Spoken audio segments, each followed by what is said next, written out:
Bonjour et bienvenue à l'invité de Thierry Dim. Nous avons le plaisir d'accueillir aujourd'hui Florence Boulanger. Bonjour Monsieur Dim. Florence Boulanger, vous étiez d'abord chez P&D en tant que chef de produit. Aujourd'hui, vous avez tout abandonné pour vous lancer dans la création d'entreprises. Est-ce que ce n'est pas un suicide quelque part?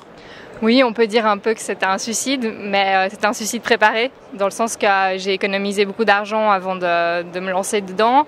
Puis j'ai préparé le terrain, de savoir où j'allais travailler, et j'ai préparé mon projet avant de donner ma démission.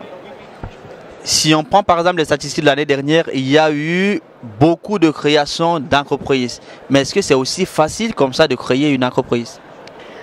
Le fait de créer une entreprise, c'est assez facile. Vous devez avoir 20 000 francs, vous posez une SARL et puis c'est fait. Après, je pense que d'avoir la bonne idée et puis aussi de savoir comment la concrétiser, c'est quelque chose de beaucoup plus difficile. Et les informations qu'on trouve sur Internet, sur les différentes plateformes, est-ce que ça aide beaucoup? Ça aide et ça aide pas, dans le sens qu'il y a énormément d'informations. Après, les questions très précises, c'est très général. Les questions très précises que vous voulez sont très difficiles à avoir. Et puis aussi, tous les sites sur Internet qui sont là pour vous aider sont à but lucratif. Donc en gros, c'est pour vous soutirer de l'argent. Donc il faut savoir choisir les bons partenaires. Dans votre cas, quel type d'informations vous a manqué?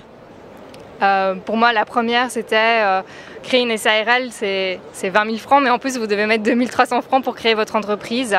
Et je ne savais pas qu'on pouvait simplement aller au registre du commerce et puis remplir des papiers et puis avoir l'entreprise pour 700 francs, par exemple. Donc ça, pour moi, c'était une information qui manquait. Voilà. Est-ce qu'il y a des coûts peut-être supplémentaires au-delà de ces 2300 francs dont vous citez? Peut-être, on peut peut-être dire, c'est parce qu'on peut également créer une entreprise en étant une entreprise individuelle, donc on n'a pas besoin nécessairement des 20 000 francs pour une SARL, il faut le noter. Oui, tout à fait. Après, ça dépend ce que vous voulez choisir en termes de protection juridique. Mais oui, il y a d'autres coûts que vous découvrez. Ça, c'est peut-être parce que je suis jeune et que je me lance comme ça. C'est qu'il y a plein de coûts qui tombent sur la table au fur et à mesure qu'on n'a pas forcément prévu. Donc c'est toujours important de s'entourer d'autres gens qui ont fait à peu près la même chose que vous pour vous aider et vous guider sur ça. En se basant sur les statistiques, vous avez plus de chances que d'ici 5 ans, votre entreprise ferme les portes que d'avancer. Est-ce que ce n'est pas un gros risque quand on sait qu'on va échouer? Je ne le vois pas comme un risque, je le vois comme une façon de grandir et d'apprendre des choses. Ce que j'ai appris ces derniers mois a été beaucoup plus important que ce que j'ai pu apprendre en 3 ans chez Procter.